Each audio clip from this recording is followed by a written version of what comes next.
بيت المصطفى صلى الله عليه وسلم آل بيت الرسول سلام الله عليكم والتسليم. بشرى لكم أهل بيت إني لكم ذو اشتياق.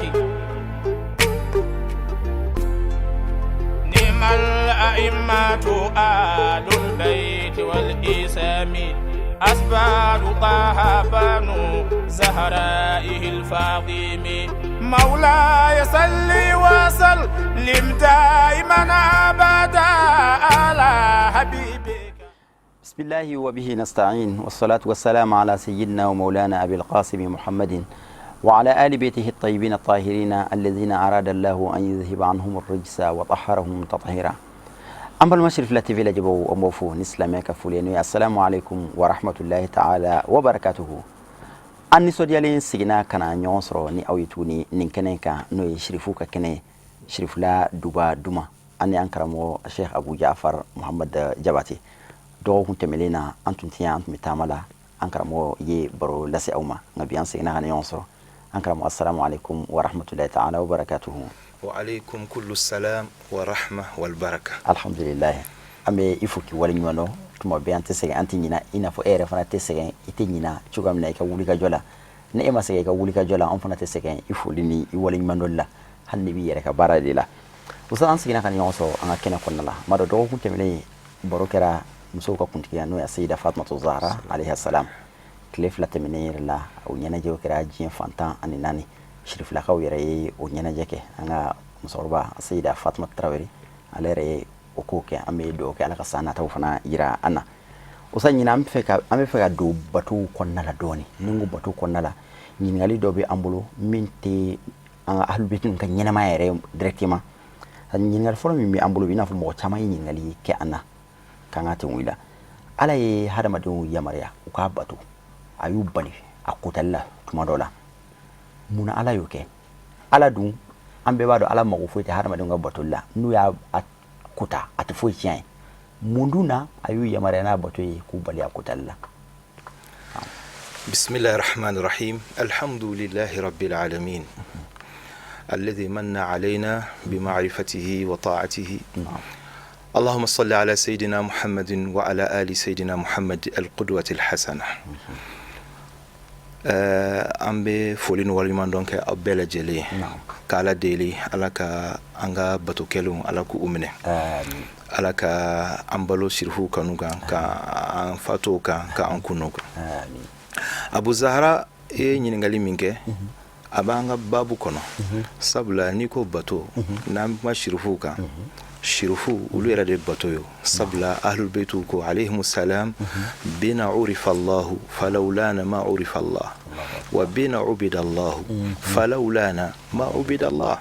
على بدوني أوندي وعلى ببتوني أوندي ني أوندو إبي على دو ني ما أوندو إتي على دو من عرفكم فقد عرف الله بزيارة الجامعة لا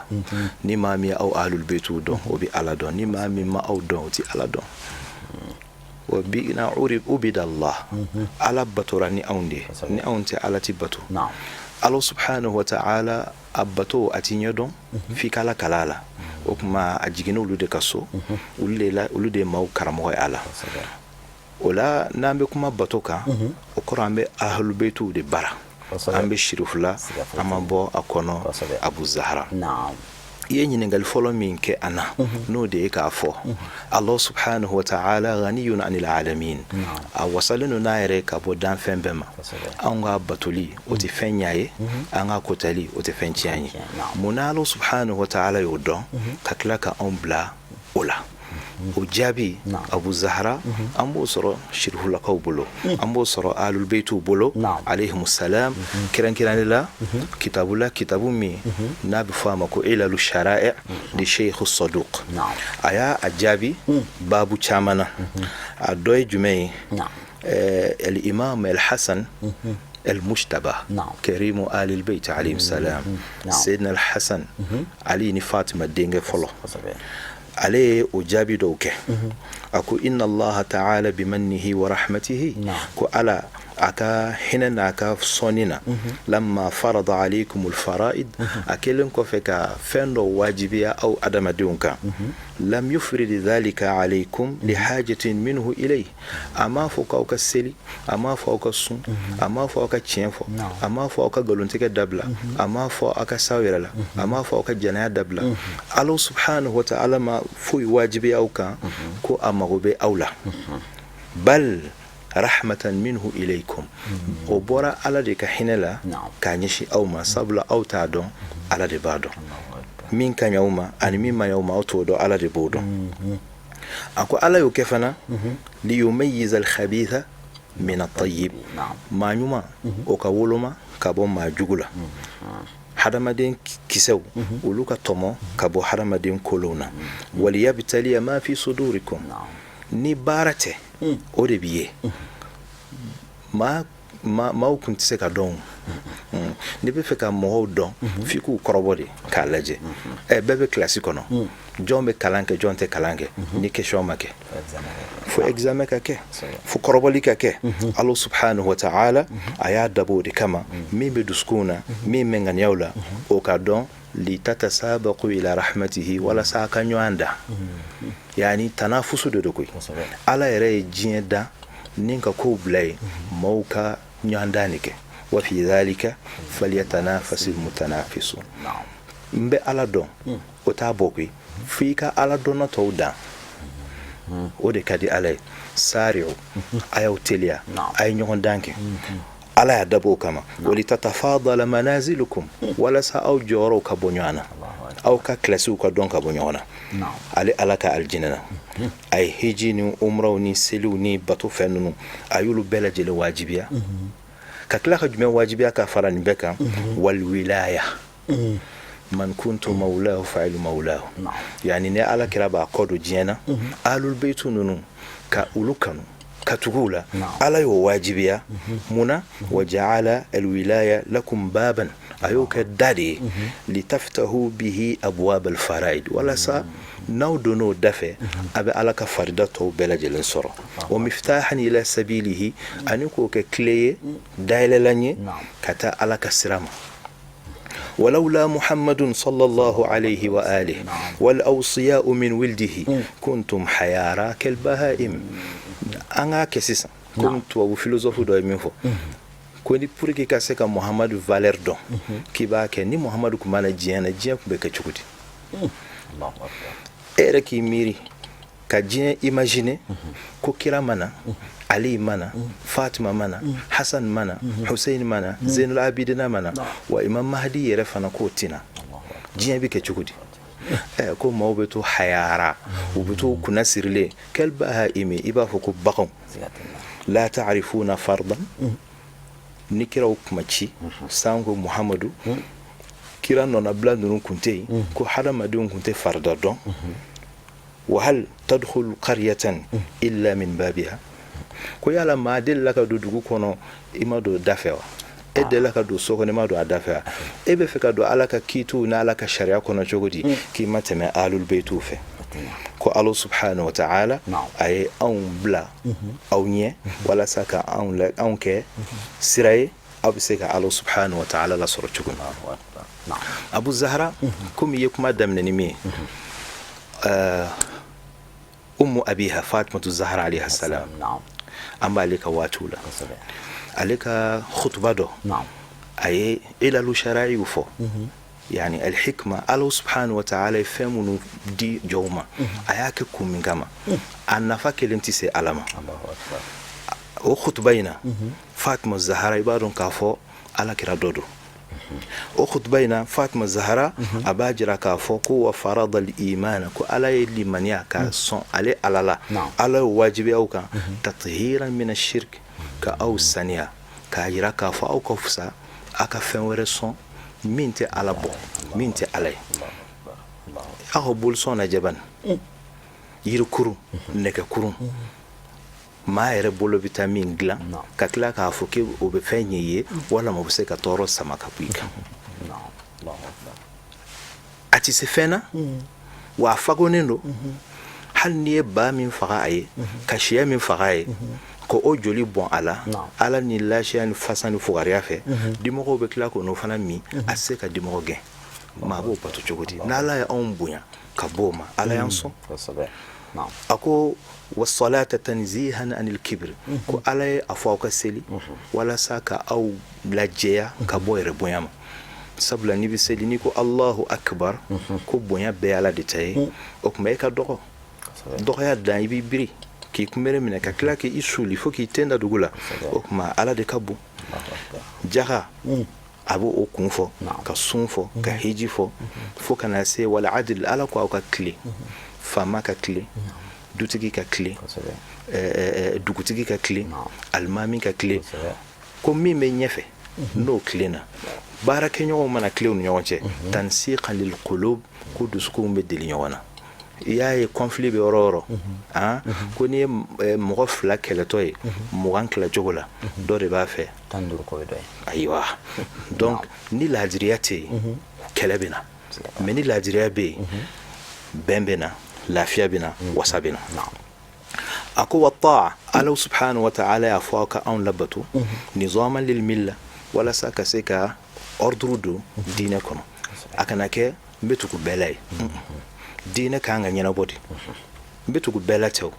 dɔw de yira la i bɛ tugu olu la n'i y'olu to yen o tuma i ka kungo b'i yɛrɛ bolo ala k'an bɛɛ sababa ma donc Abu Zahra kuma lasurunya la an bɛ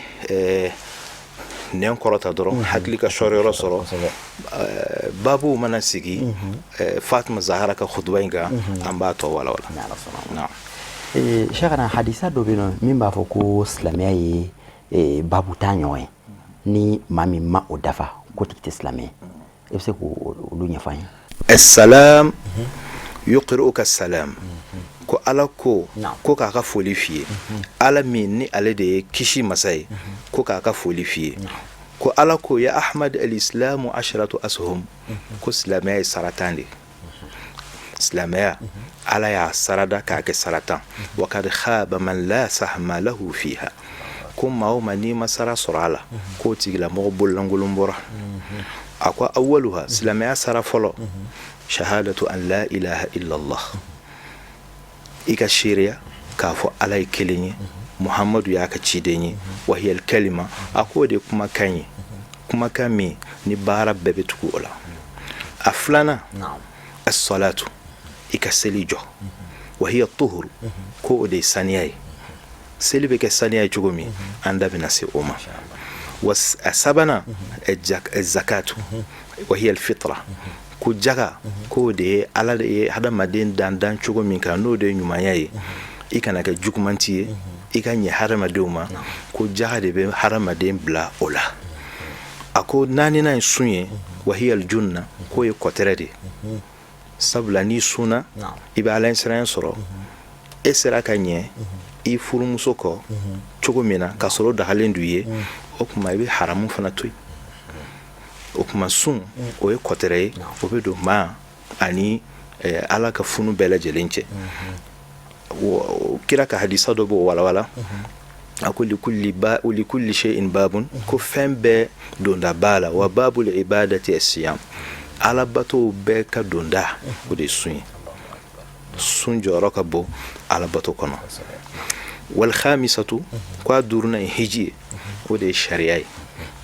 a ko a wɔɔrɔnan el jihadu o de ye k'i nin kɛlɛ n'a fɔra jihadu dɔrɔn dɔw hakili bɛ kɛlɛ de n'o ye ka marifa ta walama ka pamuru ta walama ka tama ta ayi jihadu bɛ daminɛ min na o de ye k'i nin kɛlɛ comme alhaji umaru futi bɛ a fɔ rimahu la cogoya min na k'a fɔ hijira ye fila ye kubra wa sughra a y'o ta ala kira ka hadisa de fana la n'o ye jihadul akbar ani jihadul asghar jihadu min ka bon ni jihadu bɛɛ ye o de ye k'i nin kɛlɛ ka bɔ a dungo la o kɔfɛ maa minnu k'u t'a fɛ ka ala ta ye maa minnu k'u t'a fɛ ka silamɛya ye n'u bɛ tila k'a fɔ tuguni ko n'u ye maa min ye k'a kɛ k'u bɛ dankari la o kuma uzina lillazina zulimu uzina lillazina yuqataluna bi annahum zulimu donc Allah subhanahu wa ta'ala ye jɛn di maa minnu ni u bɛ ka u yɛrɛ défend k'u ka kɛlɛ kɛ yana ante bi mɔgɔ kan dɛ mais an b'an yɛrɛ défend السابعة ولوفلانا سارة ولوفلانا ودي الأمر بالمعروف كمو سو كake nyuman kelika wa huwa alwafa'u ودي لا يدو دفاي adna aw shegina النهي عن المنكر سلاميا سارة شegina كمو بالك بو كجولا وهي الحجة ودي alaka dalwe harama deunka ikana natafo kula harajodo kumbami bali التاسعة كونتونا الجماعة ودي علي مادو دي سوغاندي كتشين بلا أولولا أولو بيرورو تشين بي وهي الألفة أولو دي بدل ودي دل كفو وبايرا كافو على كجماعة بينكم بي والجماعة أهل الحق وإن قلوا جماعة دونغوي جوني مامون بيتشينكا هل نمرو كدوه جين كونو أتانا الطاعة ودي على مامون بلاين كيكا تقولا أطيعوا الله وأطيعوا الرسول وأولي الأمر منكم على أن كرا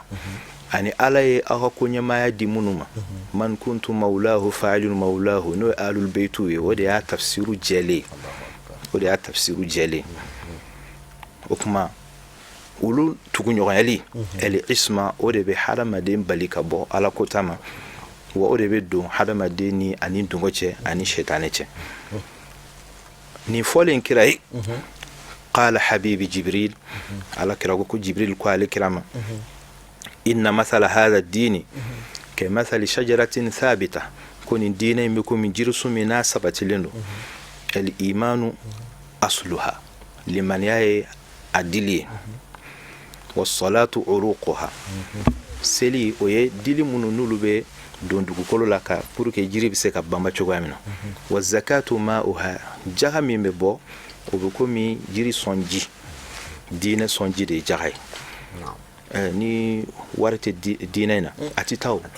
télé mi fle émission ngabe sara télévision era courant be sara a personnel be sara warri bala de wa sawm sa'afuha ko sun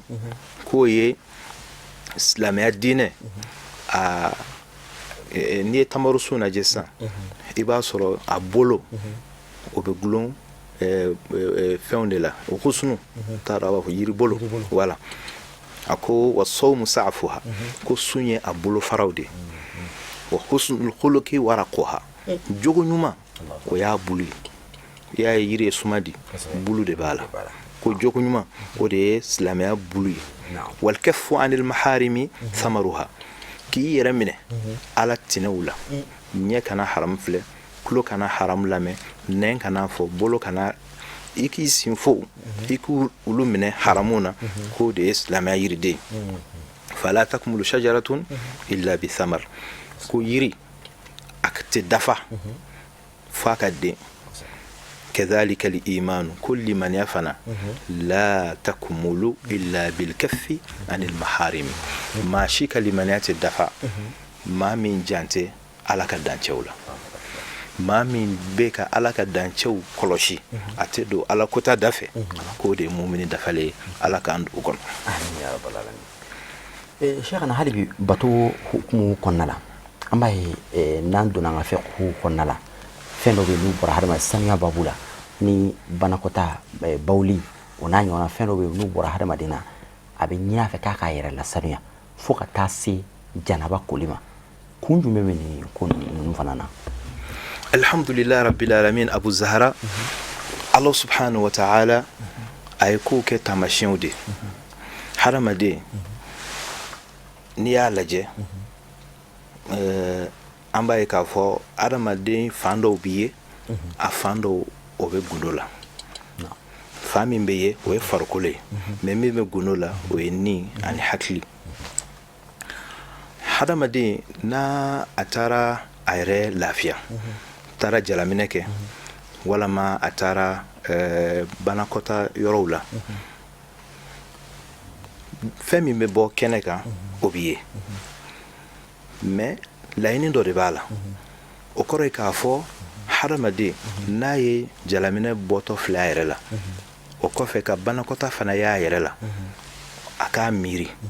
ko sonjugo munum bala jogo jugo munum bala ŋaniya jugu minnu b'a la miiriya jugu minnu b'a la a bɛ ka ɲugun banakɔta la cogo min a n'a bɛ ɲugun bawuli la cogo min o bɔlen min filɛ a la dɛ ko a ŋaniya fana tun mana bɔ k'a jira a la k'o fana b'o cogo de la donc a bɛ banakɔta ni bawuli to o kɛyɔrɔ la cogo min kabinɛ kɔnɔ cogoya min na n'a tɛ fɛ ka segin a ma o tuma ko n'a fana bɛ fɛ ka na don Ala kan a ka taa a bɛ jalaminɛ min kɛ a n'a bɛ banakɔta min kɛ a k'a ŋaniya siri o kuma k'a fɔ Ala ninnu bɛ ka bɔ n farikolo la cogo min ŋaniya jugu ni miiri jugu ni hakilina jugu minnu bɛ n na n y'olu fana bɛɛ bila yan a bɛ sɔrɔ ka n'a yɛrɛ saniya n'a fɔ o ma istinja o ji o ka jɛlen don cogo min a bɛ o fan ninnu jɛ saniya a bɛ bawuli yɔrɔ saniya cogo min a bɛ banakɔta yɔrɔ saniya ni ji ye cogo min o kɔrɔ ye k'a fɔ a b'a ɲini Ala fɛ a ŋaniya a miiri a dusukun o fana ka jɛya o cogo la. Sheikhana waati cogoya kama ɲininkali laban min b'an bolo an b'a ye n'an ye kuranɛ ta i ye saniya baabu min fɔ sisan nɔ silijita kuranɛ bɛ kuma silijita kan yɔrɔ dɔ la nka silijita yɔrɔ la kuranɛ bɛ yɔrɔ 4 de fɔ an ye silijita la nka an b'a ye silijita yɛrɛ an bɛ min ye kɛnɛ kan tɛgɛw bɛ ko da kɔnɔna bɛ ko nun bɛ foro ka fiyɛ fo ka taa se kilo masahali ma olu dun ma fɔ kuranɛ kɔnɔ mun y'olu fara a kan Ala k'an bɛɛ sababa ma Allahumma salli ala Muhammad wa alihi wa sallim Allah subhanahu wa ta'ala a b'a fɛ an ka don a kan ka seli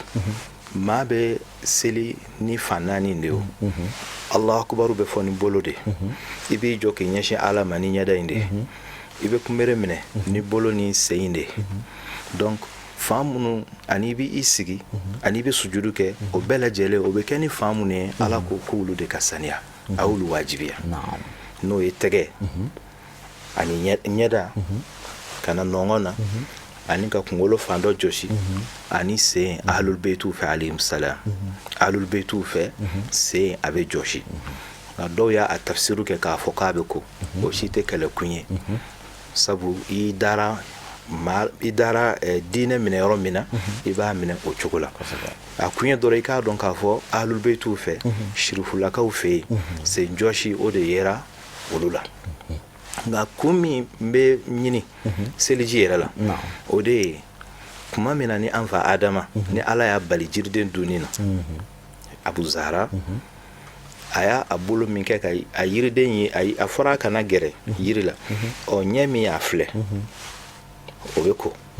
bolo min y'a kari o fana bɛ ko a kɛlen ka yiriden kari ni a y'a sɔmina k'a fɔ Ala dimina a kɔrɔ n'a y'a bolo da a kun na o fana yɔrɔ bɛ jɔsi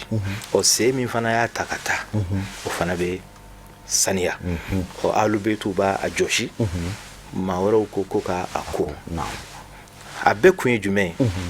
senfo ninnu ye jurumu minnu kɛ olu ka se ka Ala ka yafa sɔrɔ sani ka don Ala kan ɲɛda o ye haramu min filɛ o ka saniya tɛgɛ o ye haramu minnu minɛ walima ka maga haramu minnu na o ka saniya kunkolo miiriya minnu b'o la waswasu minnu b'o la olu bɛ se ka yafa cogo min yanni ka don Ala kan sen fana ye taama min kɛ sani ka don o kan sani ka don Ala kan ninnu de ye a bakurunba ye Abu Zahra n'Ala sɔnna i bɛna dɔn k'a fɔ jaa Ala subhanahu wa ta'ala a ye fɛn o fɛn fɔ kun dɔ b'a la o kun tɛ dɔn yɔrɔ si fo ahlul beytu fɛ o de la a fɔra ko man arada Allah bada bikum maa o maa b'a fɛ ka se Ala ma a b'a daminɛ aw ahlul beytu de la Ala k'an bɛ sababa an bɛ dugawu kɛ Ala subhanahu wa ta'ala ka an ka limaniya Ala ka a jɛya Ala ka an ka limaniya ka limaniya sɛnsɛnnen Ala subhanahu wa ta'ala ka ɲɛ an ma an k'ale Ala dɔn an ka kɛ Ala kira ladegebagaw ye Ala subhanahu wa ta'ala a k'an ka banabagatɔw kɛnɛya k'an ka kɔlibaatɔw sɔn ka hinɛ taabaw la k'an ka jamana k'a kolo suma k'a basigi silamɛ bɛ diɲɛ yɔrɔ o yɔrɔ Ala ka k'u ma sababu ɲuman ye walhamdulillahi rabbil alamin an bɛ segin ka an karamɔgɔ fo ka waleɲuman dɔn a ka nin walanda nafama in na ka Alahu ta'ala deli ani a ye sijan ni kɛnɛya ani labanko ɲuman na Abu Jafar i n'a fɔ an y'a fɔ baro daminɛ dɔgɔkun tɛmɛnen an tun bɛ taama la kɛrɛnkɛrɛnnenya la Côte d'Ivoire jamana kan Abidjan ani Bouaké i kanubaw caman bɛ k'u ka foli lase u ma an bɛ en profiter ka foli lase Côte d'Ivoire jamana maa bɛɛ lajɛlen ma an'an filɛbaga min bɛ diɲɛ fan 14 bɛɛ lajɛlen na an bɛ aw fo ka waleɲuman dɔn an bɛ Alahu taala deli Ala ka sigida nataw yira ani aw bɛɛ lajɛlen na wassalamu alaikum wa rahmatullahi ta'ala wa barakatuhu. آل بيت المصطفى صلى الله عليه وسلم آل بيت الرسول سلام الله عليكم وتسليم. بشرى لكم أهل بيت إني لكم ذو اشتياق نعم الأئمة آل البيت والإسام أسباب طه بنو زهرائه الفاطم مولاي صل وسلم دائما أبدا